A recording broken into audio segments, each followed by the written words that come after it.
Hello everyone, welcome back to my channel. I am Sarita. आप लोग सब कैसे हैं? आशा करते हो आप लोग ठीक ठाक हैं। आज ये वीडियो मेरी फ्रेंड ने सजेस्ट किया था, तो इसलिए मैं आज ये वीडियो बना रही हूँ। सबसे पहले तो मैं सबको थैंक यू बोलना चाहती हूँ, मेरे फ्रेंड्स को, मेरे सब्सक्राइबर्स को, कि उनको ये वीडियोस अच्छे लग रहे हैं, मेरे यूट्यूब फ्रेंड्स को भी। अभी ये जो मैं वीडियो बना रही हूँ, ये मेरी फ्रेंड ने मैसेज करके बोला कि ये इसके ऊपर भी, पर्टिकुलर टॉपिक के ऊपर भी वीडियो बनाओ।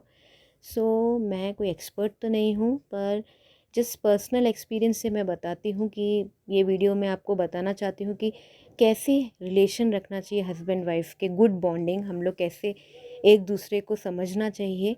हस्बैंड वाइफ को अगर हम लोग को साथ में चलना है, हस्बैंड वाइफ को ज़िंदगी गाड़ी आगे बढ़ानी है, तो एक दूसरे को समझना बहुत ज़रूरी है।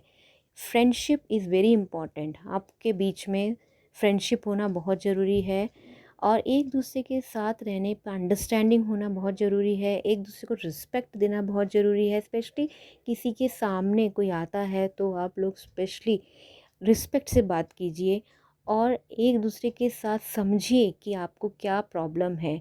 अगर वाइफ़ को कुछ प्रॉब्लम है, अगर वो हस्बैंड से शेयर करती है, तो उसको समझिए वो ऐसा क्यों बोल रही है, ऐसे हस्बैंड को भी।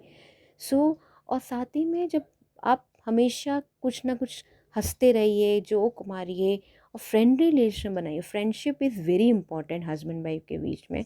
और आपको देखिए, अगर फ्रेंडली रिलेशन बनाएंगे, आप लोग मस्ती में रहेंगे, जोक्स मारेंगे, रिस्पेक्ट देंगे, एक दूसरे को समझेंगे, कुछ डिस्कस करेंगे, कुछ आपको अगर कुछ प्रॉब्लम है डिस्कस करेंगे, और आप साथ में, आपको ऐसा लगेगा कि आपको कहीं बाहर जाने की भी ज़रूरत नहीं है। ऐसा फ्रेंडशिप रिलेशन बनाइए, रिस्पेक्ट दीजिए। साथ ही में थर्ड पार्टी को बीच में आने की कोई ज़रूरत नहीं है। जैसे कि आपके रिलेटिव्स हैं या आपके मदर इन लॉ है, ये भी, इन लोगों को एक्चुअली कुछ अगर अनबन होती है इन दोनों के बीच में, तो इन दोनों के बीच में इन्हीं को ही सॉल्व करने दीजिए। थर्ड पार्टी को बीच में घुसने की ज़रूरत नहीं होती, बिकॉज़ वो दूसरे का, अपने वालों को ही पक्ष में लेंगे तो दूसरे को फेस होता है। तो इसीलिए कोशिश करिए कि कोई प्रॉब्लम है तो हस्बैंड वाइफ आपस में बैठ के ही सॉर्ट आउट करिए, थर्ड पार्टी को बीच में मत लेके आइए। और साथ में अगर बच्चे हैं, तो अगर बच्चों को बहुत इफ़ेक्ट पड़ता है अगर मम्मी पापा आपस में लड़ते रहते हैं, तो उनके भी लाइफ में वो डिप्रेशन में चले जाते हैं। आप उनके लिए भी बेस्ट एग्जाम्पल बन के रहिए। किसी के भी हस्बैंड वाइफ, मैं कभी नहीं कहती कि उनके बीच में अनबन नहीं होता है, अनबन होते हैं। कभी ना कभी हम लोग लड़ते झगड़ते भी है, जैसे हमारे में भी होता है लड़ना झगड़ना, पर हम लोग उसको बैठ के सॉर्ट आउट करते हैं। सो तो ये मैं बोल रही हूँ कि हम लोग एक दूसरे के, फ्रेंडशिप बहुत ज़रूरी है। इज़्ज़त दीजिए, ना बैड वर्ड यूज़ कीजिए, कुछ नहीं, स्पेशली किसी के सामने, बच्चों के सामने, बाहर के। और आप ऐसा मत दिखाइए कि आप सुपीरियर हैं। हस्बैंड मन ये नहीं दिखाए कि मैं कमाता हूँ तो मैं जो बोलूँगा वही राइट है। वाइफ ये नहीं करे कि मैं सेक्रीफाइस करती हूँ, मैं हूँ सुपीरियर। आप लोग एक दूसरे को समझिए, और थर्ड पार्टी का तो बीच में बिल्कुल नहीं आना चाहिए, बिकॉज उसमें गड़बड़ हो जाता है। इन दोनों को आपस में ही समझ के ही आगे बढ़ सकते हैं।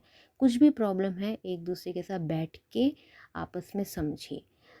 आशा करती हूँ मेरा वीडियो अगर अच्छा लगे तो आप लाइक कीजिए, सब्सक्राइब कीजिए, और अगर नए हैं तो वो बेल नोटिफिकेशन को प्रेस कीजिए, जिससे कि मेरे अपकमिंग ऐसे इन्फॉर्मेटिव वीडियोस मिलते रहेंगे। Thank you, take care and wait for my next video. Bye.